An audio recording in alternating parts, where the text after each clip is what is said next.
एक हाँ, मिनट तो। मुझे आ गया, ओके। रिकॉर्डिंग चालू हो गई। जी जी हो गया मैडम। जी। ठीक है मैडम, तो इसको मैं। हाँ मैडम, आवाज आ रही है? हाँ, मैं देखना चाहती हूँ कि अच्छा, आप ही चालू करें ना, आप होस्ट हैं, आप कर ओके। पाएंगे, है ना, आराम से, ठीक है आप मैडम। ही होस्ट हैं। हाँ। ठीक है मैडम, तो ये हो गया बस। बाकी कोई दिक्कत आएगी नहीं इसमें। और रिकॉर्डिंग ठीक। करके जो पर्टिकुलर रिकॉर्डिंग जहाँ हो रही है वहाँ पर जो पहले भी जहाँ रिकॉर्ड्स हुई है वहीं हो जाएगी क्लाउड पे वही रिकॉर्ड। हो जाएगी। मैं उसको उसको फिर बाद में मैं ट्रांसफर कर दूंगी, उसकी कोई बात नहीं है ना। ठीक ठीक है मैडम, ठीक है। जी जी। Thank you sorry madam. यार, बड़े थोड़े क्लास डिस्टर्ब होगी। नहीं नहीं मैडम, आप एंजॉय कीजिए। दिस इज वेरी ठीक है। Prestigious moment for you. और ये थैंक रह यू। जाए। Okay madam. Thank you bye. Sir, thank you. Bye bye. तो अभी क्या है, अभी पिछले, हाँ पिछले हफ्ते थोड़ा सा मैं टेंशन में था और भाग दौड़ करनी पड़ी। तो पिछली संडे को भी क्लास नहीं हो पाई और कोई नई चीज मैं नहीं ला पाया। तो हम ये चाहेंगे कि ये तो अपनी प्रिडिक्शन की क्लास है कि प्रिडिक्शन किस तरीके से अच्छे हों। तो उसी को आज हम थोड़ा सा नाड़ी को लेकर के थोड़ा सा चर्चा करेंगे कि नाड़ी से कैसे देखते हैं। तो एक दो चार्ट देखेंगे और एक दो चार्ट देखने के बाद फिर एक दो चार्ट जिसको लगवाना हो उसको हम लोग स्टडी कर लेंगे। फिर जो हमारा प्रश्न का जो छूटा हुआ है वो अगले संडे से हम लोग शुरू करेंगे कि खोए हुए व्यक्ति को उसको हम प्रश्न से कैसे देखेंगे। प्रश्न चार्ट हमें देखना आना चाहिए। वैसे तो ये कहा गया है कि कोई भी चार्ट एनालाइज करने से पहले एक प्रश्न चार्ट बना लेना चाहिए, तो उससे काफी चीजें हमारे क्लियर हो जाती हैं। प्रोफेशन को लेकर के अगर हमें कोई प्रेडिक्शन करना है और उस समय प्रश्न चार्ट में हमारा दसम हाउस जो है वो एक्टिव है निगेटिव प्लैनेट्स के द्वारा, तो हम ये कह सकते हैं कि भाई इस समय प्रोफेशन को लेकर के अच्छा समय नहीं चल रहा है। इसी तरीके से मैरिज को लेकर के अगर कोई हम आता है और हमने देख लिया कि वीनस जो है वो केतु के कहीं न कहीं एफ्लिक्टेड है, केतु से, शनि से, राहु से, मेल के लिए, तो विवाह में जो है कोई निगेटिव ही आंसर आएगा, पॉजिटिव नहीं आएगा। फीमेल के लिए अगर हम देख लेते हैं कि मंगल अगर केतु से या शनि से या राहु से दृष्ट है या उसके साथ में है तो हम कह सकते हैं। तो इंस्टेंटेनियस देखिए हम लोग शुरू करते हैं। नमस्कार शशि जी। नमस्कार। अरे आज बड़ा सर्दी है ना दिल्ली में। दिल्ली में बहुत ठंडा है। हाँ नहीं, यहाँ वृंदावन में भी है, नजदीक में ही है ना वृंदावन दिल्ली से। नमस्कार सर। तो नमस्कार नमस्कार भाई। नमस्कार हम लोग सर। ये, नमस्कार। हाँ नमस्ते नमस्ते नमस्कार शशि सर। जी। नमस्कार बहल जी। मैं ये कह रहा था कि देखिए जो प्रिडिक्शन के हमारे पास टूल्स हैं वो किस तरीके से प्रिडिक्शन, देखिए वैदिक में हम देखते हैं योग और हाउसेस देखते हैं। लग्न को देखा, लग्नेश को देखा, फिर किस भाव से संबंधित हमें फल करना है उसको देखा, उसमें एफ्लिक्शन है उसके लॉर्ड की क्या पोजीशन है, और फिर दशा। ये तीन चीजें हम लोग देखते हैं वैदिक में, तब प्रिडिक्शन करते हैं। लेकिन उसमें बहुत सी चीजें हमें देखनी पड़ती हैं, अष्टक वर्ग भी है उसमें जो है। दूसरा आपका ये कह सकते हैं दशा अंतरदशा है, फिर गोचर है। जब ये सब टेली कर लेते हैं तब हमें पता चलता है। लेकिन कभी कभी क्या करते हैं, हम देखते हैं कि मान लीजिए पंचम भाव का हमें फल लेना है और पंचमेश ये ठीक बैठा हुआ है, गोचर भी ठीक है लेकिन फल नहीं मिल रहा है। तो हमें ये भी देखना चाहिए कि पंचमेश जो है जिसके स्टार में बैठा हुआ है उसका फल करता है पहले। मान लीजिए पंचमेश अष्टम भाव के अष्टमेश के जो है स्टार में बैठा हुआ है, तो आप पंचम में से सारी चीजें अगर पॉजिटिव हैं तो भी फल नहीं मिलेगा। तो वैदिक में थोड़ा सा ये भाव भावेश और कारकत्व को लेते हैं।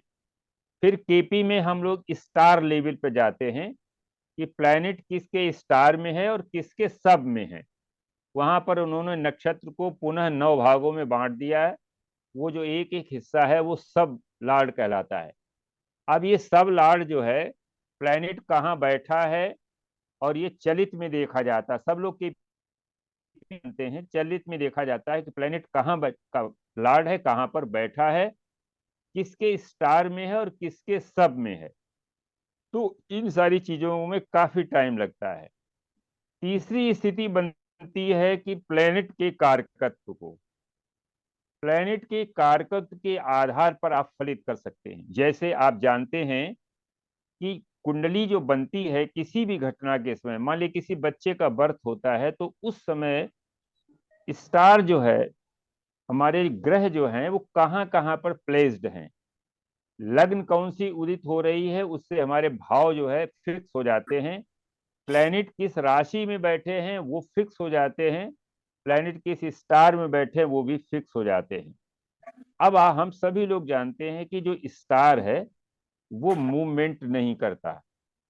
इसी प्रकार से हमारी जो राशियां हैं, हमने पढ़ा है कि जिस जोडियक को बराबर 30 अंश के बराबर 12 राशियों में विभक्त कर दिया गया है, ये राशियां भी फिक्स हैं। कभी कभी हम लोग कहते हैं कि राशि उदित होते राशि चलती, राशि नहीं चल रही है। सूर्य जो है, क्योंकि हम लोग पृथ्वी पर रह रहे हैं, इसलिए सूर्य को मान लेते हैं कि सूर्य चल रहा है, वास्तव में चल रही है पृथ्वी। तो पृथ्वी के सापेक्ष सूर्य जब चलता है तो जो है चलते चलते किसी राशि के सामने से गुजरता है, फिर 2 घंटे के बाद दूसरी राशि के सामने से गुजरता है, फिर 6 घंटे यानी 4 घंटे के बाद तीसरी राशि के सामने से गुजरता है, तो वो लग्न उदित होता रही है। सूर्य जिस राशि के सामने से गोचर कर रहा है वो राशि लग्न कहलाती है।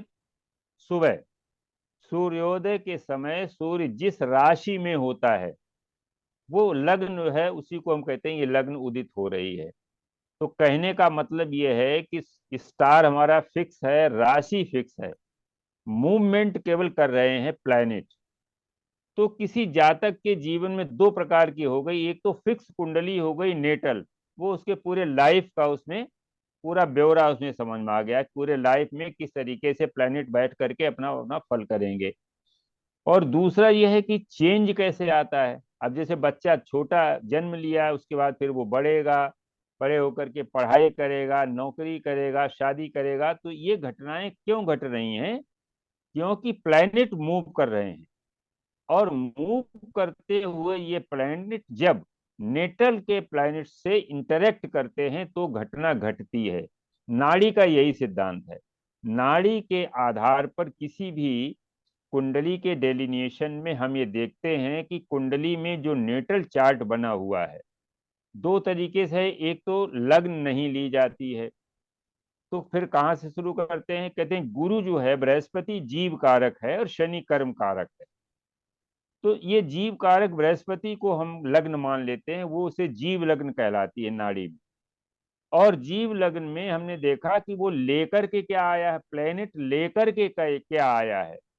तो वो हम देखेंगे कि प्लेनेट के 1, 5, 9, 2, 12 और 7, आप इस चीज को नोट कर सकते हैं। प्लेनेट क्या लेके आया है, आपको किस जीवन में क्या फल देगा, वो प्लेनेट अपनी स्थिति से 1, 5, 9 में स्थित प्लेनेट, 2, 12 में स्थित प्लेनेट और 7 में स्थित प्लेनेट उसको जो दे रहे हैं अपनी एस्पेक्ट के द्वारा, अपने जो कारकत उसको ट्रांसफर कर रहे हैं, वो प्लेनेट लेकर के आया है।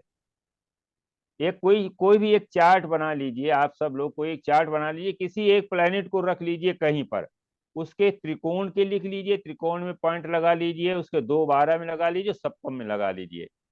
तो ये प्लेनेट लेकर के आया है। इसके बाद आगे इससे मिलेगा क्या भविष्य में, ये कैसे जो है इसका बढ़ेगा, अच्छा होगा कि खराब होगा? तो ये हम कहेंगे 2, 6, 10 प्लैनेट के सेकंड हाउस में और उसके त्रिकोण में जो ग्रह बैठे हुए हैं वो अपने कारकत्व के अनुसार इस प्लैनेट को फल देने के लिए बाध्य करेंगे। तो ये दो बातें आप समझ लीजिए कि प्लैनेट क्या लेके आया है। किसी प्लैनेट को हमें अगर अध्ययन करना है तो प्लैनेट में दो गुण होते हैं, एक तो होता है जीव और एक होता है अजीब। जीव का जैसे मान लीजिए जुपिटर है, जुपिटर का जीव जो है नेटिव है, और अगर हम सामान्य देखें तो ये टीचर है, प्रीचर है। जब हम जीव माने कोई भी संभ्रांत व्यक्ति है तो ये इसका जीव हो गया। नाड़ी में जुपिटर जो है जीव कहलाता है, यानी नेटिव को ये रिप्रेजेंट करता है। तो ये तो उसका हो गया जीव। और दूसरा हो गया अजीब। अब इसमें और क्या चीज है, जैसे ये रिलीजियस है, ये पायस है, ये सोसाइटी में एक अच्छा माने स्थान रखता है, कर्मकांडी है, तो ये सक्सेस देता है जीवन में, आध्यात्मिक उन्नति देता है, अच्छे लोगों से मिलाने की कोशिश करता है। ये चीजें बृहस्पति की अजीब हो गई। फिर इसके बाद जो है इसमें ये और भी गुण है कि अगर ये एफ्लिक्टेड होता है तो ये रोग भी देता है। तो इसके रोग के लिए भी अलग अलग चीजें हैं। जैसे जुपिटर जो है आपकी फैटनेस का कारक बनता है जी। शरीर में जो फैट होती है, उस फैट से बढ़ने से जो जो बीमारियां हो सकती हैं, जैसे लीवर, लीवर पर विशेष रूप से इसका जो है कंट्रोल है, पैंक्रियाज पर इसका कंट्रोल है। डायबिटीज के लिए भी ये जो है जाना जाता है, क्योंकि जो बहुत फैटी लोग होते हैं सामान्यतः उनको डायबिटीज होती है अगर ये एफ्लिक्शन में आ जाता है। तो ये रोग भी देता है। तो प्लैनेट सब इसके अंदर सारे गुण समाये हुए हैं। तो जब लेके आता है तो वो एक 5 9 2 12, 2 12 इसलिए कहा गया है कि जैसे हम लोग वैदिक में पढ़ते हैं ना कर्तरी योग, कर्तरी में अगर कुछ शुभ कर्तरी में कोई अगर फंस जाता है प्लैनेट, तो वो अच्छा फल करेगा जब भी उसका जो है टाइम आएगा। अशुभ कर्तरी या शत्रु कर्तरी में जब प्लैनेट फंसता है तो उसके कारकत्व जो है वो खराब हो जाते हैं, वो फल देने में जो है उतना सक्षम नहीं रह जाता है। जैसे एक उदाहरण हम देखते, उदाहरण जैसे देते हैं, मान लो शनि जो है वो लग्न में बैठा हुआ है। अब शनि के जस्ट आगे एक केतु बैठा हुआ है और पीछे जो है वो शुक्र बैठा हुआ है। अब देखो, शनि शुक्र से मिलकर के आया है, यानी कि बर्थ के पहले शनि लग्न में कब आया, जब बच्चे का बर्थ हुआ। बर्थ के पहले प्रॉस्पेरिटी थी, लेकिन जैसे ही जो है शनि एक्टिव हुआ, उसको क्या हुआ, जैसे आगे बढ़ा, क्योंकि रुकता तो है नहीं, हर प्लेनेट चल रहा है, तो उसे उसका परम शत्रु केतु मिल गया। अब केतु ने शनि को जो है रोक दिया, तो ये शनि के लिए खराब हो गया। 12 में बैठा हुआ प्लेनेट तो अच्छा करेगा, जब इसका कॉम्बिनेशन में आएगा तो ये जो है फाइनेंस का एक अच्छा कारक है। शुक्र फाइनेंस का कारक है, ये हम लोग पहले पढ़ चुके हैं। प्लैनेट को कैटेगराइज किया था हमने पिछले जब क्लास हुई थी कि सूर्य, शुक्र और बुध, ये 3 प्लैनेट डेस्टिनी मेकर कहलाते हैं। जब भी ये जुपिटर से जुड़ते हैं तो जातक अपने एफर्ट्स के द्वारा जीवन की सारी सुख सुविधाओं को वो भोगता है। जब भी ये शनि से जुड़ते हैं तो जातक अपने पिछले जन्म के कर्मों के द्वारा, उसके फलों के द्वारा ये जीवन में सारी सुख सुविधाओं को भोग करता है। डेस्टिनी जो है इसकी बताती है। तो ये 3 प्लैनेट ऐसे हैं जो डेस्टिनी मेकर कहलाते हैं, ये प्रारब्ध बनाने वाले हैं। अगर जीव के साथ जुड़ते हैं तो एफर्ट कराएंगे, एफर्ट के द्वारा आपको जो है सारी सुख सुविधाएं देंगे। और यदि शनि से जुड़ते हैं तो शनि हमारे कर्मों का कारक है। वो केवल प्रेजेंट कर्म नहीं है, पिछले जितने भी जन्म हुए सब जन्मों में जो हमारे बैलेंस कर्म पड़े हैं उनके आधार पर ये कर्म देता, फल देता है, जिसे कर्म फल दाता भी कहा गया है। तो इस तरीके से हम जुपिटर और सैटर्न को नाड़ी में बहुत ही प्रमुखता दी गई है। वैदिक में शनि को खराब से खराब ग्रह माना गया है, ये रोग का कारक है, ये दुख का कारक है। लेकिन जिस कुंडली में शनि कमजोर है वो जीवन भर जो है धक्के खाता है। आप ये भी समझ लो, जिस कुंडली में शनि कमजोर है वो जीवन भर दुख पाता है, प्रोफेशन में कभी भी सक्सेस नहीं उसको मिलती है और लगातार बदलता रहता है। इसलिए नाड़ी में शनि को बहुत महत्ता दी गई है कि जीवन में कैसे आगे बढ़ेगा। फिर 2 प्लैनेट हमने बताए थे, मंगल और चंद्रमा। चंद्रमा और मंगल जो हैं ये बदल देते हैं, इनको हम मॉडिफायर कहते हैं। ये डेस्टिनी को बदल देते हैं। जैसे मान लीजिए अगर ये बृहस्पति से जुड़ गया मंगल, तो बृहस्पति से जुड़ गया मंगल, तो इसने क्या किया कि इसकी जो है, बृहस्पति जीव है तो जीव में एक तो एग्रेशन दे देगा, गुस्सा दे देगा। और आप जानते हैं कि क्रोध पाप कर मूल, हमारे शास्त्र भी कहते हैं। जहाँ तक अगर क्रोधी हो गया तो निश्चित रूप से वो काम बिगाड़ लेता है। तो अब बृहस्पति को जो अच्छी चीजें मिलनी थी वो मॉडिफाई कर दी मंगल ने। इसी प्रकार से जो है, जैसे मान लीजिए मंगल और बृहस्पति का कॉम्बिनेशन बन गया, मंगल कहीं से कहीं सप्तम भाव से साइड अगर देने लगा तो दो घटनाएं घटेंगी। या तो एक्सीडेंट होगा, क्योंकि मंगल का माने जो है कारक है, एक्सीडेंट का कारक ऊर्जा है, इसके पास बहुत ऊर्जा है। तो जातक क्या करेगा, इतना ऊर्जावान हो जाएगा कि वो जो है हेस्टीनेस में कुछ भी गलत सलत काम कर सकता है। दूसरा यह कोई इंजरी के साथ साथ सर्जरी भी हो सकती है नेटिव की, मंगल अगर जुड़ता है तो मंगल जो है वो रिजल्ट को मॉडिफाई कर देता है। अगर जातक मंगल की ऊर्जा को कंज्यूम करने लगे तो ये दोनों मिलकर के सक्सेस का भी कारक बना लें, सक्सेस भी इससे मिलती है। इसी प्रकार से चंद्रमा जो है वो चेंज का कारक है, लॉसेस का कारक है, चीटिंग का कारक है। नाड़ी में चंद्रमा को बहुत खराब माना गया है, जबकि वैदिक में चंद्रमा को बहुत ही शुभ माना गया है। और हमारे प्रश्न में चंद्रमा को बहुत वरीयता दी गई है, क्योंकि चंद्रमा तीव्रगामी है।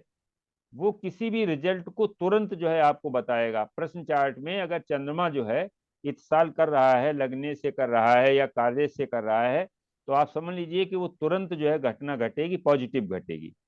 लेकिन नाड़ी में चंद्रमा को अच्छा नहीं माना गया है। तो चंद्रमा जब जुड़ जाता है तो ऐसा जातक एक तो घुमक्कड़ हो जाएगा, क्योंकि चंद्रमा का नेचर है मूविंग, वो चेंज होता रहता है। तो जातक के मन में भी क्या होगा, चेंज आएगा, वो स्थान चेंज करेगा, वो अपना रेजिडेंस चेंज कर सकता है, ट्रेवलिंग का उसके शौक हो सकता है, क्योंकि जीव को इसकी अजीब चीजें मिलेंगी। लेकिन यहीं पर दूसरी बात आ जाएगी, चंद्रमा मदर का भी कारक है। तो मदर के अंदर जो है वो बृहस्पति के गुण आ जाएंगे। और बृहस्पति के गुण क्या है, पायस है, स्पिरिचुअल है, आध्यात्मिक है, और एक स्टेटस है। तो ये इस तरह से हम लोग कॉम्बिनेशन के जो बनते हैं उनके आधार पर, जो कारकत्व हैं उन कारकत्व के आधार पर हम लोग प्रिडिक्शन करते हैं नाड़ी में। तो अब देखिए कारकत्व तो बहुत इसमें महत्वपूर्ण है। एक आपको याद होगा कि हमने बताया था कि जिसमें एक किसान था, जातक का पिता पिछले जन्म में किसान था, उसने एक तोता पाल रखा था और बिल्ली उस तोते को जो है खा गई थी, जिसकी वजह से उसको एक कर्स लगा कि अगले जीवन में आपकी जो है भौतिक स्थिति बहुत अच्छी नहीं होगी। तो यहाँ पर क्या होता है, नाड़ी में इन ग्रहों के आधार पर, कम्बिनेशन के आधार पर जीव भी बन जाता है, जंतु भी बन जाता है, पशु भी बन जाता है, पक्षी भी बन जाता है। तो आपको पता है कि तोता जो है बुध होता है, काऊ जो है वो शुक्र होती है। तो इनके कारकत्व भी आपको पता होना चाहिए। हम एक लिस्ट डालेंगे बना करके कि कौन सा ग्रह किन किन चीजों को रिप्रेजेंट करता है। अगर पशु में आया था तो वो किस किस पशु को जो है रिप्रेजेंट करेगा, और अगर पक्षी है तो किस पक्षी को। जैसे बृहस्पति है वो हंस, जो हमारे पास हंस होता है उसका कारक बृहस्पति बनता है, इसीलिए वो हंस योग भी कहलाता है। बृहस्पति जब केंद्र में उच्च का अपने राशि में होता है तो हंस योग कहलाता है ना। तो हंस जो है वो क्या होता है कि वो ऐसा पक्षी है जो दूध दूध पी लेगा और पानी को छोड़ देता है। तो नीर छींच विवेक, उस जातक के अंदर अगर बृहस्पति अच्छा है तो उसके अंदर पॉजिटिव लॉजिक आ जाएगा, वो उसके अंदर डिस्क्रिमिनेशन का गुण आ जाएगा कि वो हमें कौन सी चीज को चूज करना है, कौन राइट है कौन रॉन्ग है। तो इस तरीके से हर ग्रह के कारकत्व अगर आपको सही ढंग से पता है तो उनको हम जोड़ सकते हैं प्रेडिक्शन के समय। और नाड़ी में इसीलिए नाड़ी इजी है, और आजकल वैदिक को लोग बिल्कुल नहीं पढ़ रहे हैं। आप उसमें देखिए यूट्यूब में सब नाड़ी नाड़ी BNN भगुनंदी नाड़ी और ये नाड़ी।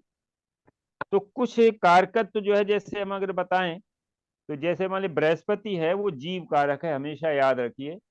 किसी भी जीव के लिए बृहस्पति कारक बनता है।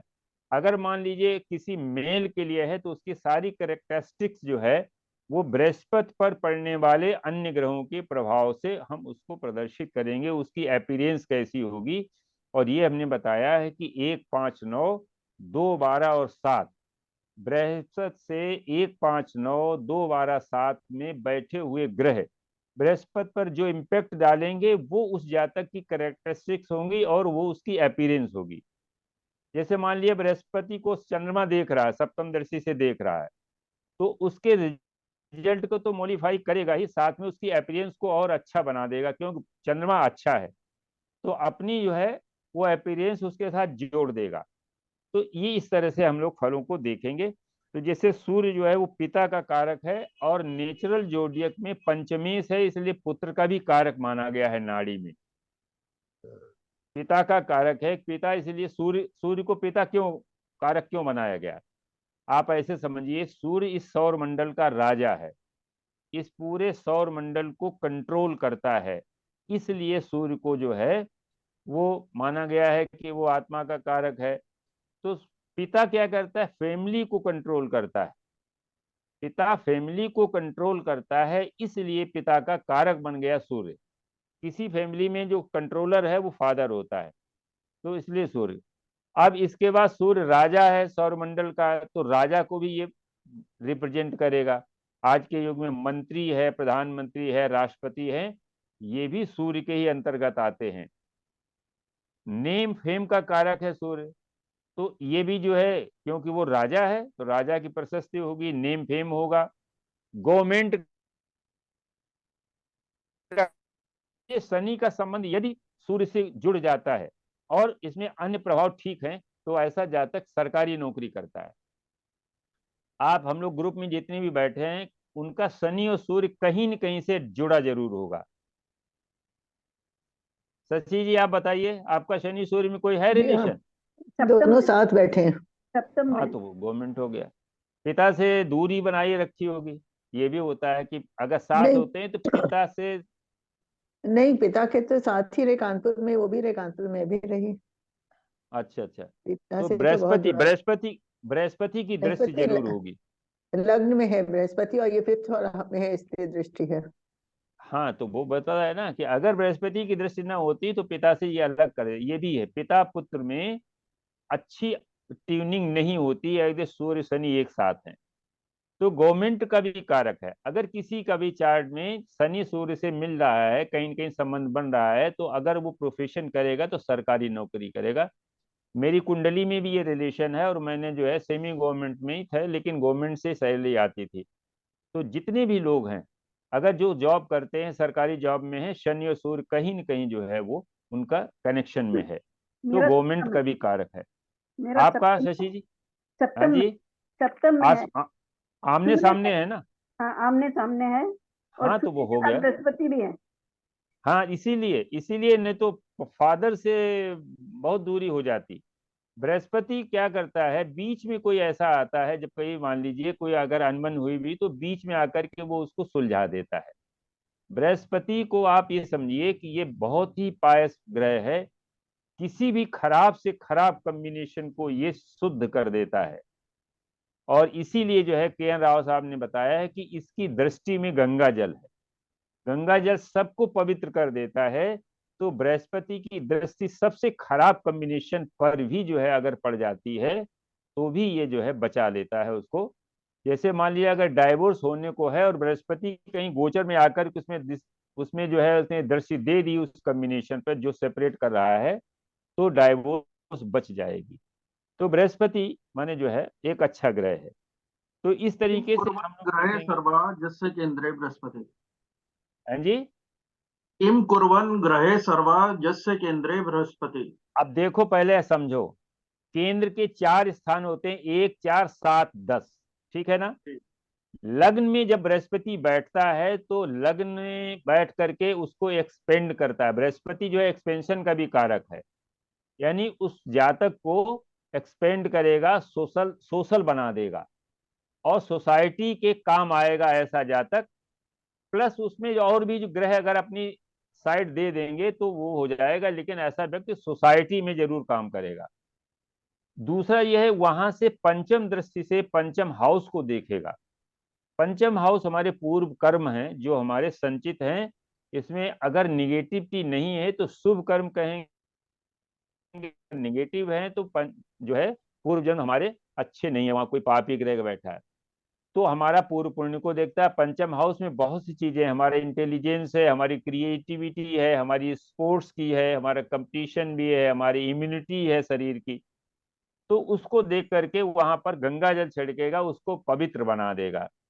सातवीं दृष्टि सप्तम हाउस पर पड़ेगी। सप्तम हाउस हमारा जो है वो पार्टनरशिप का है, हमारी डे टू डे की जो एक्टिविटी है उसके लिए है। समाज में हमारी क्या एक्टिविटी है, हमारी सोसाइटी पर निर्भर करेगा। तो हमारा जो सप्तम हाउस को भी ये ठीक करता है। वहां से नवम दृष्टि नवम हाउस पर पड़ती है, जो हमारा भाग्य है। तो लग्न का बृहस्पति जो है, जब तीन चीजें जो है वो लगभग, इन तीन चीजों में लगभग हमारा 60 से 70% जो है कवर हो जाता है। तो इसलिए लग्न का बृहस्पति बहुत अच्छा माना जाता है। फिर फोर्थ हाउस का ले लें।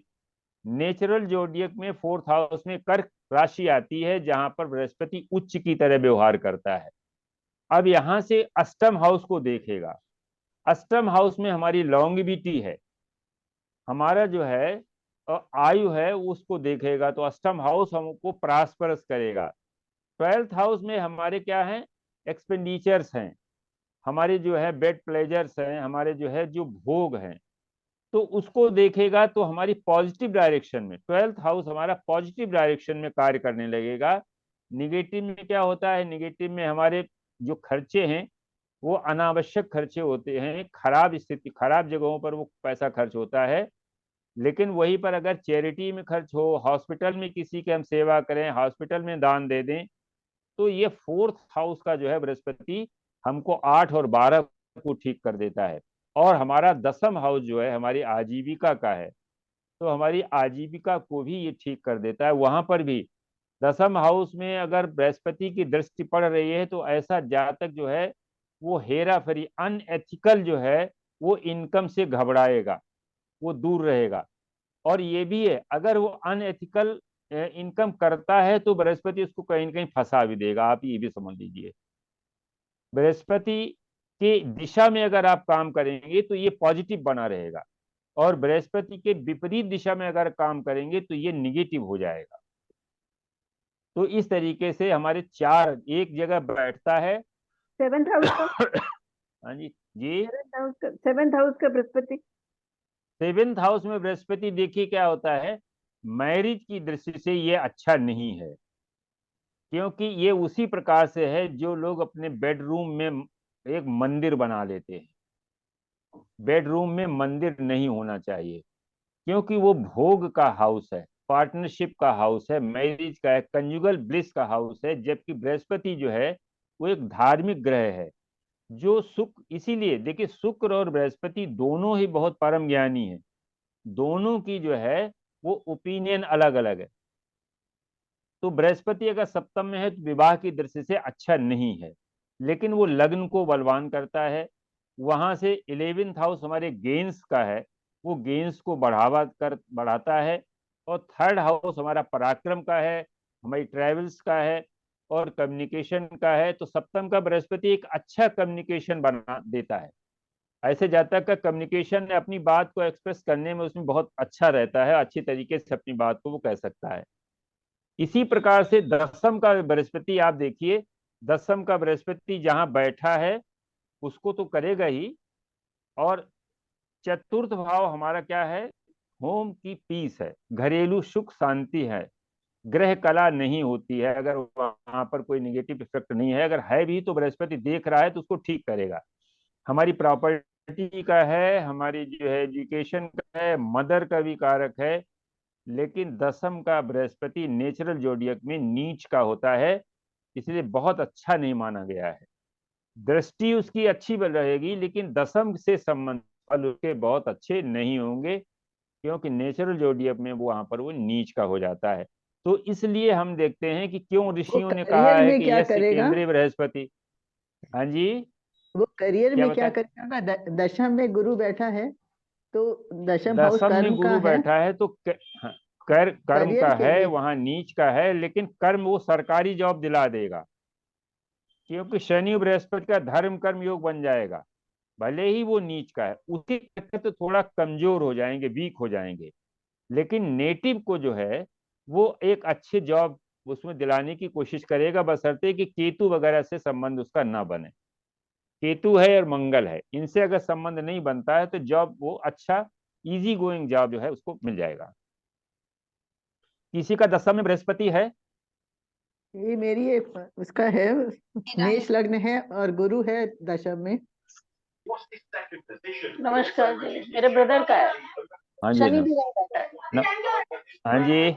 शनि मंगल भी वही है, लेकिन गवर्नमेंट जॉब नहीं है। ब्रदर का जुपिटर, सैटर्न एंड मार्स तीनों 10th में। देखो शनि, अगर ये सुनिए, अगर ये इंजीनियरिंग कर लेता तो इसे गवर्नमेंट हाँ, जॉब मिल जाती, इंजीनियरिंग है। लेकिन ये इंजीनियरिंग नहीं है। है। क्यों? इंजीनियर है, हाँ हाँ, केमिकल इंजीनियर है। केमिकल। तो इसका मेडिसिन में मतलब चल ये है, इसका रहा मतलब है। ये है कि केतु केतु इसको दृष्टि दे रहा है, या केतु सूर्य जो है इससे का कनेक्ट नहीं हो रहा। थर्ड हाउस में केतु है। हाँ तो 9th केतु में राहु है। हाँ। नहीं, तो सन से इसको कनेक्ट नहीं हो पा रहा होगा। हाँ, सन इसका 7th हाउस में है, वृष राशि में। हाँ, तो वो उसका मतलब जो है सन से नहीं कनेक्ट हो पा रहा है ना। अगर त्रिकोण में होता, साथ में होता, सप्तम में होता तो गवर्नमेंट में इसको मिल जाती। जी, समझ। तो इस फिर तरीके से मैकेनिकल इंजीनियरिंग होती तो ठीक रहता। मैं केमिकल वही है। कह रहा, केमिकल केमिकल में चंद्रमा या राहु का संबंध है। हाँ, मून उसका 6th हाउस में है मून, और हाँ राहु तो 9th में है। मेष सन राशि मैकेनिकल 11 में का मून है। नाड़ी में देखिए, केमिकल में चंद्रमा और राहु जो है वो केमिकल बनाते हैं, लेकिन हाँ, ये बहुत सक्सेसफुल नहीं है क्या? जैसा चाहता था वैसा नहीं है। अभी ठीक हाँ चल रहा जितना, है, ब्लैक में चला हाँ गया अभी ठीक है। वो तो ठीक है, वो तो, लेकिन उतना सक्सेस उसको नहीं। अगर ये शनि मंगल का वो ले लेता ना तो इसको वो उस ब्रांच में ज्यादा सफलता मिलती, लेकिन बृहस्पति मंगल। है तो संभाले है। हम्म। फैमिली को देख तो रहा है वहां से। हाँ, इस तरीके से प्लैनेट को, पहले तो प्लैनेट के कारकत्व तो उसकी नीयत अगर हमें समझ में आ जाए तो प्रेडिक्शन में कोई भी दिक्कत नहीं है, आप इजीली प्रेडिक्शन कर सकते हैं। सर एक केस है। मरकरी जो है, हाँ जी, हाँ जी, बोले जैन साहब बताएं। जुपिटर 10th में है जी, और शनि उसके अपोजिट 4th में है, फोर्थ में है। और सूर्य जो है वो 7th में है। सूर्य 7th में है, हाँ, तो ये तो गवर्नमेंट जॉब में हो सकता है। गवर्नमेंट जॉब में इंडिया में नहीं है, यूके में है। क- कहीं भी है, गवर्नमेंट से सैलरी आती है। गवर्नमेंट से ही आती है, मेडिकल में है, तो, गवर्नमेंट तो से ठीक है। सैलरी आती देखिए इसमें क्या होता है है। कि मगर शनि जो सूर्य से है, कनेक्शन नहीं बन रहा, इसलिए मैंने बताया आपको। देखिए सूर्य से कनेक्शन नहीं बन रहा है, सूर्य की डिग्री ज्यादा है और शनि की डिग्री कम जी, है नहीं? बताइए। अभी सामने नहीं है मेरे पास चार्ट, इसलिए। कोई बात नहीं, आप इसको देखिएगा। तो चलित में ये कहीं न कहीं कनेक्ट हो रहे हैं। दूसरा ये है कि बुध बृहस्पति कंबस्ट है भी जो इनका, है जी, बुध कंबस्ट है। तो बुध कम्बस्ट बना रहने दो। बृहस्पति जो है वो शनि आमने सामने हैं। जी बृहस्पति भी गवर्नमेंट मंत्री है ना, बृहस्पति जी। मंत्री है। और हाँ, बृहस्पति के ऊपर जो है वो केंद्रीय प्रभाव जिसे कहते हैं ना, बृहस्पति, सूर्य जो है सप्तम में बैठ करके बृहस्पति के जस्ट आगे सेकंड हाउस में अपना इम्पैक्ट दे रहा है हाँ नाड़ी जी से, जी। है ना। मैंने यही केतु बताया अभी मैं, केतु सर 11th में बैठा है। केतु और सूर्य के साथ में है, इसीलिए ये अच्छी नहीं, सूर्य पोजीशन पे के पहुंच साथ गया। नहीं है, सूर्य 7th में है और केतु 11th में है। अरे मैं ये कह रहा हूँ दोनों त्रिकोण में है कि नहीं, हाँ, त्रिकोण में हो गया। वही तो बता रहे, नाड़ी चल रहा है ना, हम लोग नाड़ी पढ़ रहे हैं। सूर्य जी जी केतु के साथ में है, जी। तो ये जो है इसे ध्वजा कीर्ति योग भी कहते हैं। ये अपने अच्छा, डिपार्टमेंट में अच्छी पोजीशन में होगा। नहीं अच्छा, सीनियर डॉक्टर है, अच्छा है, हाँ, वेल इसकी एक एस्टेब्लिश्ड। अच्छी अच्छी रिकग्निशन होगी। जी जी जी। इसका लग्नेश जो है आप देखिए, लग्नेश 2, 5, 2, 6, 10 द्वादशांश में होगा, यानी 5 अंश का या तो लग्नेश होगा, या 14, 15 का होगा, या 22, 23 का होगा। 6 के अंदर ही है सर। 6 के अंदर है ना। हाँ जी तो हाँ जी। 6 के अंदर माने वो क्या होता है? D12 का हो गया दूसरा। हाँ दूसरा है ना, इसे कहते तो हैं डॉक्टर हो गया। हाँ इसे अश्विनी कुमार आपने बताया था। अश्विनी कुमार द्वादशांश में जब भी बैठता है, जी लग्नेश, लग्न, लग्नेश या नवांशेष, अगर ये तीन जी में से कोई एक जो है अश्विनी कुमार द्वादशांश में बैठता है तो ये डॉक्टर बनता है। जी तो वो जो है इसमें भरा।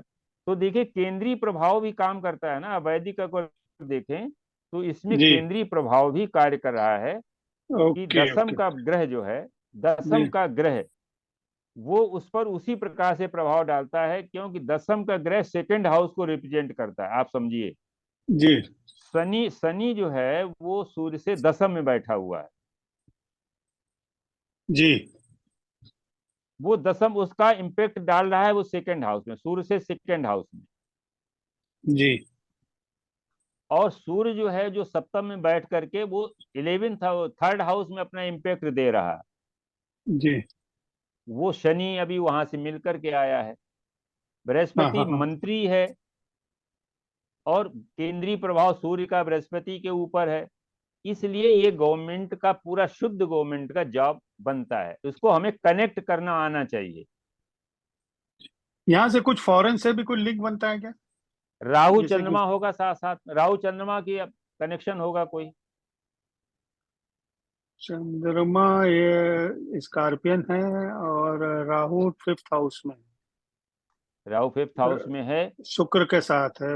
हाँ जी। और चंद्रमा कहाँ पर है? चंद्रमा 3rd हाउस में है। थर्ड हाउस में।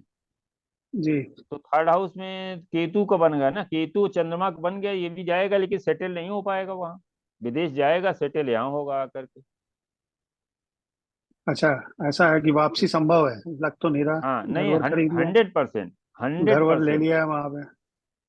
ले लिया है। तो हो सकता है बाद में आए तो मैंने जो है, वैसे चंद्रमा और केतु जो है ये बाहर विदेश भेजते हैं लेकिन बुला लेते हैं। राहु अच्छा, और चंद्रमा जो है विदेश में सेटल करा देते हैं। लग्न क्या है सर, लग्न क्या है? लग्न विरगो, कन्या। कन्या रहे तो बृहस्पति सब बैठा है दसम हाउस में। जी हाँ तो लेकिन चतुर्थ लॉर्ड जो है चतुर्थ भाव को देख रहा है, तो ये हो सकता है कि लास्ट तक वापस आ जाए। अच्छा। हाँ अभी इसकी शुक्र की दशा शुरू हुई है, शुक्र में, शुक्र पंचम में है। शुक्र पंचम में है तो सेकंड का लॉर्ड कन्या का जन्म हुआ क्या अभी हाल फिलहाल? बेटे का जन्म हुआ अच्छा, तो पंचम में इसका मतलब, है। मंगल भी चलो है। इसको फिर उसको लगाते हैं ऐसे, मैंने ब्लाइंड में नहीं समझ में आता है। देखिए गोचर का भी हम देखते हैं कि नाड़ी में हम लोग कैसे इवेंट को देखते हैं। जी वैदिक में अभी इसी चार्ट को लगा लेंगे आगे चल करके, अभी थोड़ा सा बेसिक हो जाए। जी जी जी देखिए इसमें क्या करते हैं कि वैदिक में हम लोग किसी भी इवेंट के लिए दशा को लेंगे, जी अंतरदशा को, प्रत्यंतर दशा को। तो वहां पर क्या होता है, जब हमने दशा को लिया था पहले, कभी आगे चल के फिर हम दशा सिस्टम ले लेंगे वैदिक में, कि जिस भाव में ग्रह बैठा हुआ है सबसे पहली लाइबिलिटी उस भाव के फल को देने की उसके पास आ जाती है। दसम में बैठा हुआ ग्रह पहले, सबसे पहले फल दसम हाउस का करेगा। फिर इसके बाद अगर मान लीजिए हमें दसम का देखना है, प्रोफेशन देखना है, तो सबसे पहले उसमें बैठे हुए ग्रह को देखेंगे कि वो दशा अंतर प्रत्यंतर में कहीं आ रहा है कि नहीं आ रहा।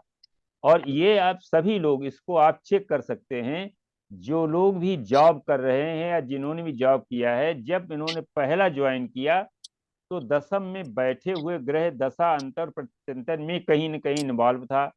अगर ग्रह नहीं बैठा है तो उसको देखने वाले, उस पर दृष्टि डालने वाले ग्रह के पास सेकंड चार्ज रहता है। सेकंड टाइम वो जो ग्रह उसको देख रहा है दसम को, उसके पास चार्ज है। अगर दोनों स्थितियां नहीं है तो फिर इसका लार्ड, इसके लार्ड के साथ में कौन ग्रह बैठा है, लार्ड तो सबसे लास्ट में आता है। वो ग्रह जो लार्ड के साथ बैठा है वो जो है उसको बताएगा, फिर लार्ड बताएगा। और केपी में हम देखेंगे किसके स्टार में है, वो स्टार लॉर्ड भी बताएगा, वो जहां बैठा है वहां से कैसे कनेक्ट होता है। लेकिन नाड़ी में हम क्या करते हैं, नाड़ी में भाव नहीं लेंगे, लग्न लिया नहीं जाता, दशा अंतरदशा लिया नहीं जाता। यहाँ शुद्ध जो है गोचर पर काम होता है। जैसे आपने देखा कि एक नेटल चार्ट है, और नेटल चार्ट एक फिक्स चार्ट है कि वो प्लैनेट नहीं बदल रहे हैं, लेकिन आसमान में प्लैनेट हमेशा, कोई रुकता नहीं है, वो हमेशा मूव करता है। तो जो ट्रांजिटिंग प्लैनेट जब भी नेटल प्लैनेट से इंटरेक्ट करता है तो अपने दोनों के स्वभाव के अनुसार वो इवेंट देता है। ये नाड़ी में हम लोग ऐसे देखते हैं। जैसे मान लीजिए इस समय बृहस्पति मेष राशि में गोचर कर रहा है, तो किसी चार्ट कोई बताए मेष राशि में कौन सा ग्रह बैठा हुआ है, किसी के चार्ट में मेष राशि में जो ग्रह बैठा हुआ होगा वो उसके अनुसार उसको फल मिल रहा होगा। कोई बताए एक मेरा मेष राशि अब में चंद्रमा बैठा है, मेरा भांजी का अच्छा, है। एक चंद्रमा बैठा। चंद्रमा बैठा है। तो जी। जब भी बृहस्पति चंद्रमा के ऊपर से गोचर कर रहा है तो आपको ट्रेवल करने पड़ेंगे, ज्यादा आप ट्रेवल करने पड़ेंगे, एक चीज। दूसरा यह है कि कोल्ड, चंद्रमा का जो नेचर है कोल्ड है, वो कोल्ड से संबंधित आपको कोई हेल्थ इश्यू भी हो सकता है। गज केसरी योग इनमें भी, बताइए हाँ जी। गज केसरी योग भी बनता है। हाँ, वो गज केसरी योग तो माने वैदिक में है। यहाँ पर आप जब बृहस्पति से आएगा तो दो, एक तो चेंज जरूर, ट्रैवल और चेंज। दूसरा यह है कि चंद्रमा हमारा थॉट प्रोसेस है, वहां से हमें विचार आते हैं, इमोशंस आते हैं। और बृहस्पति एक अच्छा पायस और रिलीजियस ग्रह है, तो ऐसे जातक के मन में विचार जो है वो धार्मिक स्पिरिचुअल जो है वो थॉट्स भी आ सकते हैं। इन तीन में से बताएं जी, जैन साहब, इन तीन में क्या क्या? अभी तो ऐसा कुछ समझ में नहीं आता सर। ट्रेवल ट्रेवलिंग नहीं तो हुआ, अभी नहीं हुआ है। चंद्रमा केतु उसके अभी ट्राइन में तो नहीं है, चंद्रमा के ट्राइन में केतु तो नहीं है। 2-3 महीने पहले मैं सिंगापुर गया था, 2-3 महीने पहले, तो बात तीन हो रही महीने लंदन भी है तो पहले। गए ट्रेवल थे की। आप, इंग्लैंड हाँ, भी तो गए ट्रेवल, थे आप। इंग्लैंड जुलाई में था। हाँ तो जुलाई में तो था, अप्रैल में आया, अप्रैल से चल रहा है ना, हाँ बृहस्पति तो हाँ हाँ अप्रैल में आ गया था मेष में। हाँ, तो सिंगापुर भी गया, फिर इंग्लैंड भी गया। यस तो हुआ ना, ट्रेवल तो हुआ। Yes yes yes yes yes वाह। अच्छा, कोल्ड संबंधित कोई हेल्थ इशू आया आपको, कोई जुकाम हुआ हो, कोई माने इस तरह का कोल्ड? नहीं, एक्चुअली ये बचपन से था, मगर जब से मैं बॉम्बे आया हूँ, जब से मैं इससे फ्री हूँ, यहाँ का हाँ वेदर मुझे सूट करता है। सिलाइन जी। वेदर है, इसलिए सूट करता है। तीसरा ये है कि चंद्रमा देखिए लॉसेस का भी कारक है नाड़ी में, तो आपका धन भी कहीं न कहीं खर्च हुआ होगा, किसी कहीं इन्वेस्टमेंट आपने किया होगा, ऐसा हुआ? तो शेयर मार्केट में करता हूँ, तो तो इन्वेस्टमेंट हुआ ना, वहां कोई वहाँ तो नुकसान, इन्वेस्टमेंट होता रहता है। तो वहां को नुकसान लॉस नुकसान हुआ कि ऐसा नहीं? नहीं, ऐसा ऐसा तो कुछ लॉस नहीं हुआ है। चलो, तो वो और मतलब, खर्चे और बहुत हुए हैं इस हाँ पीरियड वही है, में। हाँ एक्सपेंस का एक्सपेंसेस कारक है ना। हाँ हुए हैं, मगर वो अनअवॉइडेबल भी थे और अनएक्सपेक्टेड भी थे, ऐसा कह सकते हाँ, तो ये चीजें चंद्रमा के ऊपर से जब बृहस्पति गोचर करता है तो इस तरीके से वो अपने रिजल्ट देता है। हैं। 11th और हाउस जब का भी, है चंद्रमा। जी हाँ 11th हाउस में है तो गेंस का है ना, तो गेंस के अगेंस्ट, गेंस तो हुए लेकिन खर्चा भी हुआ, जी हाँ, दोनों चीज थी। चीटिंग भी तो होती है दोनों सर, चीजें हुई। कुछ अब चीटिंग का भी। इसमें, इसके बाद जैसे मान लीजिए किसी का फिर मंगल का भी मंगल बताया, राहु के मंगल के ऊपर से ऊपर, है। हाँ जी, मंगल और राहु दोनों है अगर। हाँ, तो मंगल कोई राहु हेल्थ दोनों इश्यू है। जरूर होगा, कोई हेल्थ इश्यू आएगा। देखिए मंगल और राहु एक एक्सीडेंटल केस माने कॉम्बिनेशन है, जब भी बृहस्पति वहां से गोचर करेगा तो उस कॉम्बिनेशन को वो एक्टिवेट कर देता है। अब जब एक्टिवेट किया इसने, तो यदि राहु की डिग्री ज्यादा है और मंगल की कम है तो कोई न कोई हेल्थ इश्यू निश्चित आएगा, क्योंकि राहु मंगल की तरफ आया। मंगल अगर बकरी है, राहु से दूर जा रहा है, तो मंगल की स्पीड ज्यादा है, वो दूर चला जाएगा तो ये घटना नहीं घटेगी। बिल्कुल लेकिन पास कोई पास न है, कोई, 26 और 25 है। हाँ नहीं, आगे कौन है? मंगल 25 है, राहु 26 है। हाँ, तो मंगल राहु तो जीवन कहीं न कहीं आज से 12 साल पहले या शनि जब भी इसमें आया होगा तो कोई न कोई घटना घटी जरूर होगी। हेल्थ इश्यू जरूर देता है, सर्जरी दे सकता है कोई न कोई, माने जो है अगर नहीं है तो वो ग्रैंड पेरेंट्स को भी दे सकता है, क्योंकि राहु ग्रैंड पेरेंट है और मंगल बृहस्पति मिलकर के उसको माने इस तरह के ग्रैंड पेरेंट्स को भी ये घटना घट सकती है। तो दूसरा ये ये अभी है क्या, इसका, हाँ जी, अभी ये कुछ घटना घटेगी क्या, इस समय चल रहा है? नहीं, इस समय जैसे चल रहा है तो इसमें देखना जुपिटर जो है जब भी मंगल के ऊपर से जाएगा, जुपिटर मंगल के ऊपर से जब भी जाएगा तो इस तरह की घटना घटेगी। जुपिटर राहु के ऊपर से जाएगा तो नेटिव को कोई न कोई हेल्थ इश्यू जरूर दे देगा, डिग्री डिग्री वाइज हम देखेंगे। ठीक। लेकिन नेटल का जुपिटर अगर देख रहा है तो घटना बच जाएगी। नेटल का जुपिटर 10th में है, और ये कॉम्बिनेशन कहाँ पर है? ये लग्न में। तो 10th का लग्न से जुपिटर बकरी है क्या नेटल का? नहीं, वक्री नहीं। मंगल या राहु कोई बकरी नहीं। नहीं, 10th हाउस में शुक्र और बुध वक्री है बस, और 8th हाउस में शनि वक्री है।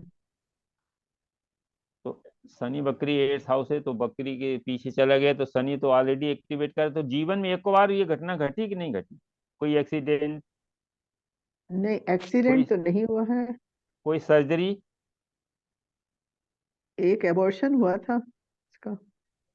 अच्छा अच्छा, ये फीमेल चार्ट है क्या? हाँ, फीमेल चार्ट है। हाँ, तो उसमें ये चार्ट पूरा होगा, मानी ये हाँ, घटनाएं घटती जरूर है। ये आज प्लीज कोई इसको लगवा दीजिएगा, इसका थोड़ा सा, इसका प्रोफेशन भी देखना है मुझे इसका। अच्छा, चार्ट अभी परेशान है लग कुछ। जाएगा इसके आज तुरंत, लगवा अभी देंगे इसके इसको। बाद चार्ट चार्ट लगा देते हैं इसके बाद। जी जी। तो इस तरीके से जो है इवेंट्स के लिए अब देखिए बृहस्पति जो है, आप आप ये समझिए कि बृहस्पति और शनि को विशेष रूप से राहु और केतु, ये 4 प्लेनेट के जो है नाड़ी में इनका ट्रांजिट देख करके घटनाओं को हम लोग निर्धारित करते हैं। हालांकि जो स्लो मूविंग है, जो फास्ट मूवर है जैसे चंद्रमा है, तो 2 दिन में ही वो निकल जाता है एक राशि से, तो चंद्रमा का गोचर होता है लेकिन आदमी फील नहीं कर पाता। इसी तरीके से सूर्य का गोचर 1 महीने रहता है, तो अगर कोई बड़ी घटना नहीं घटी तो 1 महीने के बाद वो फिर जो है वो आगे बढ़ जाता है। तो कुछ न कुछ छोटी मोटी घटनाएं घटती हैं जो फास्ट मूवर हैं, लेकिन जो स्लो मूवर हैं वो जैसे शनि 2.5 वर्ष रहता है तो जातक फील करता है, उस चीज को फेस करना पड़ता है किसी घटना को। तो अलग अलग प्लेनेट अलग अलग घटनाएं देते हैं। जैसे अगर बृहस्पति शुक्र के ऊपर से गोचर करता है और एज उसकी मैरिज की है तो मैरिज हो सकती है। हमें पहले चार्ट को देखना है कि मैरिज की जो है वो अर्ली मैरिज है या मतलब जो है टाइम से मैरिज है या लेट मैरिज है, पहले हम इसको निर्धारित करेंगे, फिर देखेंगे कि फर्स्ट राउंड में, क्योंकि बृहस्पति तो हर 12 साल गुजरेगा तो हर बार तो शादी नहीं होगी।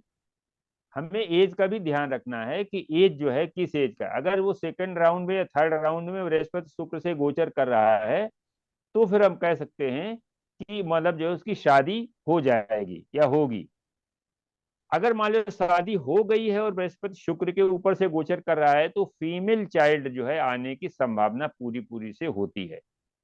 शुक्र फाइनेंस है, बृहस्पति जो है वो अपॉर्चुनिटी देता है, फाइनेंस को माने मिलने का, धन आने की एक अपॉर्चुनिटी मिलती है कि उसके पास धन आए। जैसे मान लीजिए बृहस्पति पहली बार मिला तो माने छोटा बच्चा तो धन अर्जित करेगा नहीं, उसको गिफ्ट मिल सकते हैं, उसको बर्थडे गिफ्ट मिल सकती है, कोई स्कॉलरशिप मिल सकती है, या फादर के थ्रू उसको जो है कोई लाभ मिल सकता है। मान लो वाहन का कारक है, शुक्र वाहन का कारक है, बच्चा 6 वर्ष का है और बृहस्पति शुक्र के ऊपर से गोचर कर रहा है, तो उस समय लड़के को वो तो वाहन खरीद नहीं सकता है, पिता वाहन खरीदेंगे तो बच्चा भी उसमें बैठेगा।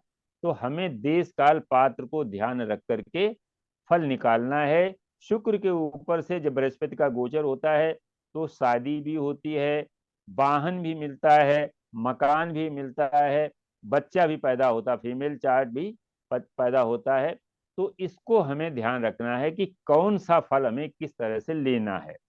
छोटा गुरु जो है वो एजुकेशन का भी कारक है, शुक्र जो है तो अगर छोटा है और बृहस्पति शुक्र के ऊपर से गोचर कर रहा है तो स्टडी में अच्छा कर सकता है, लेकिन वास्तव में कारक जो है वो बुध है।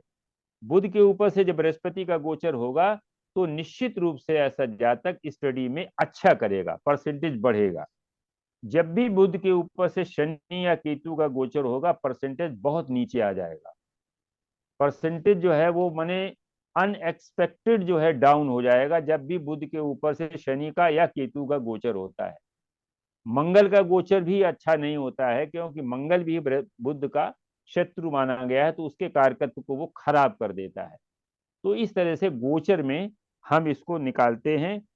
और शनि जो है वो क्या करता है, कर्म का कारक है, ये हमें अपने कर्म का फल देता है, ये प्रोफेशन का भी कारक है। शनि जब पहली बार पहले राउंड में शुक्र से मिलता है तो वो क्या करता है, धन देता है। कहां से, प्रोफेशन से धन देता है। फर्स्ट राउंड में हमें ही देखना है कि फर्स्ट राउंड में कब मिल रहा। मान लीजिए वो 15 साल में मिल गया तो 15 साल में वो लड़का कोचिंग पढ़ाने सकता है, वो माने प्रोफेशन नहीं आएगा। उसको हम बृहस्पति के और शनि के राउंड से देखेंगे कि ये बृहस्पति शुक्र को दूसरे राउंड में, दूसरा राउंड जो होता है वो 24 साल तक पूरा हो जाता है। सेकंड राउंड में जब भी बृहस्पति शुक्र से मिलता है और शनि भी मिलेगा तो उसको प्रोफेशन मिल जाएगा निश्चित रूप से। तो शुक्र जो है जिन जिन चीजों का कारक है बृहस्पति उनकी अपॉर्चुनिटी उसको देता है जब भी गोचर में उसके ऊपर से करता है। शनि कर्म का कारक है, प्रोफेशन संबंधी कोई न कोई गेन कराता है जब भी शुक्र के ऊपर से गोचर करता है। अब इसके बाद राहु जब आता है तो राहु जो है, आप वैदिक में भी हम लोग ग्रहों को दो तरीके से, भसीन साहब ने देव ग्रह और दानव ग्रह के रूप में बताया है। उन्होंने कहा सूर्य, चंद्रमा, मंगल और बृहस्पति ये चार देव गुरु हैं, और इनकी जब लगने आएंगी तो वो देव लगने कहलाती हैं। सूर्य, चंद्रमा, मंगल, बृहस्पति ये चार जो है देव ग्रह कहलाते हैं। और इन ग्रहों की राशियां जब लग्न में उदित होती हैं तो इसको हम कहते हैं कि ये देव लग्न बनी। और शुक्र, शनिश्चर, बुध ये तीन हमारे जो हैं ये दानव ग्रह हैं। राहु केतु उसी में आते हैं क्योंकि उनकी राशियां नहीं है। शुक्र, शनिश्चर, बुध और राहु केतु ये दानव ग्रह हैं। केतु को हम इसमें रखेंगे पहले वाले में, देव ग्रह में, क्योंकि केतु स्पिरिचुअलिटी का कारक है, साल्वेशन का कारक है, मुक्तिदाता है। तो इसको हम रखेंगे देव ग्रह में। और ये चार ग्रह जो हैं शनि, शुक्र, बुध और राहु ये दानव ग्रह हैं। इनकी जब लगने बनेंगी तो अब आपस में देखिए, इनमें आपस में मित्रता है। सूर्य, चंद्रमा, मंगल, बृहस्पति आपस में मित्र हैं। शुक्र, शनि, बुध, राहु ये आपस में मित्र हैं, लेकिन एक दूसरे से ये शत्रु हैं। बृहस्पति जो है शुक्र, शनि, राहु सबसे जो है, और बुध सबका शत्रु है। लेकिन इनमें कुछ जो है वो एक्सेप्शंस भी हैं, जैसे बृहस्पति और बुध। बृहस्पति जो है वो बुध को मान लेता है कि चलो ठीक है, ये इंटेलिजेंट है, अच्छा है, ज्ञान का कारक है, दोनों एक बुद्धि का कारक है, ज्ञान कारक है, तो ये इनमें शत्रुता नहीं होती है। वैसे नेचुरल रूप से ये परस्पर, ये दानव और देव ग्रहों में इनमें शत्रुता होती है। शनि और सूर्य ये दोनों जो है पिता पुत्र हैं। इन दोनों की ओपिनियन अलग अलग है, दोनों की। जैसे वो जो है सूर्य जो है प्रकाश का कारक है, शनि अंधकार का कारक है। कारकत्व एक दूसरे के विपरीत हैं, फिर भी जो है कहीं न कहीं ये एक दूसरे को जो सपोर्ट भी करते हैं। जैसे सूर्य शनि जो है अभी बताया कि ये जो है गवर्नमेंट जॉब दे सकता है, सूर्य शनि का कॉम्बिनेशन गवर्नमेंट जॉब दे सकता है। यहाँ पर सूर्य क्या करेगा, शनि को सपोर्ट करेगा। तो इस तरीके से, इसी प्रकार से मंगल और शुक्र, शुक्र और मंगल का जो कॉम्बिनेशन है ये मैरिज के लिए बहुत आवश्यक कॉम्बिनेशन है। अगर इनके बीच में किसी भी चार्ट में हार्मनी है और इनके बीच में राहु, शनि, केतु और ना आए, राहु, शनि, केतु और बुध अगर शुक्र और मंगल के बीच में नहीं आते हैं तो विवाह बहुत अच्छा चलता है। अगर मंगल शुक्र की युति है और बीच में बुध आ गया तो अब देखो क्या हुआ, एक कॉम्बिनेशन सब लोग लिख लें, शुक्र बुध और मंगल। शुक्र बुध मंगल को लिखेंगे, इसको कैसे देखो नाड़ी में बताया गया है। ये कॉम्बिनेशन जो है वो कंजुगल ब्लिस को जो है डिस्कार्ड करता है। शुक्र बुध और मंगल अगर एक साथ हैं, शुक्र पहले आया, अगर एक ही भाव में डिग्री वाइज अगर ले लें, पहले शुक्र है फिर बुध है फिर मंगल है, तो देखिए ये जो है अगर फीमेल चार्ट में इस तरह का है तो शुक्र जो है वो फीमेल नेटिव है और मंगल जो है उसका हस्बैंड है, बुध जो है उसका मित्र है। तो अब देखिए बुध क्या है, बुध शुक्र का तो मित्र है लेकिन मंगल का शत्रु है। बुध जो है वो शुक्र और मंगल के बीच में है, डिग्री वाइज है, तो बुध शुक्र का मित्र है और मंगल का शत्रु है। तो ये बुध क्या करेगा, ये बुध शुक्र को आगे मंगल से मिलने नहीं देगा। वो चाहेगा कि हमारा मित्र जो है मेरे शत्रु के पास न जाए, यानी पति और पत्नी के बीच में जो कंजुगल ब्लिस है, कंजुगल कंफर्ट है, उसको ये दूर कर देता है, ये आगे नहीं बढ़ने देता है। इसी प्रकार से अगर केतु आ जाता है, शुक्र और मंगल के बीच में केतु आ जाए किसी भी चार्ट में, शुक्र और मंगल के बीच में अगर केतु है तो ये सेपरेट कर देगा, वो शादी नहीं चलेगी। 100% जो है ये रिजल्ट इसके आते हैं, क्योंकि केतु जो है वो साल्वेशन का है, वो सेपरेशन का है, वो इंड का कारक है। तो इस तरीके से राहु क्या करेगा, आप देखो राहु, अगर शुक्र राहु और मंगल आ जाता है, ये भी वही करेगा।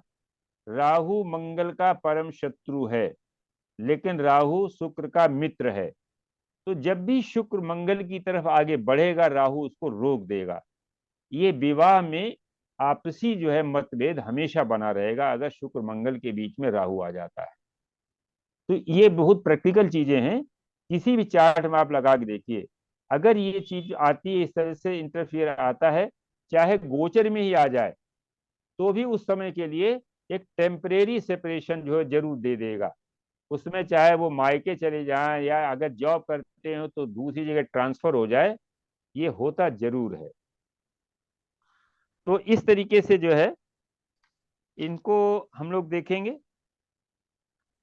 अब इसके बाद हमेशा ट्रांजिटिंग में ये ध्यान रखिए कि दो ट्रांजिटिंग प्लेनेट आपस में कभी भी कंबाइन नहीं होते, कोई योग नहीं बनाते। जैसे मान लीजिए अभी राहु और मंगल एक साथ ट्रांजिट कर रहे हैं एक ही राशि में या त्रिकोण में है, तो इनमें आपस में कोई जो है संबंध नहीं बनता है।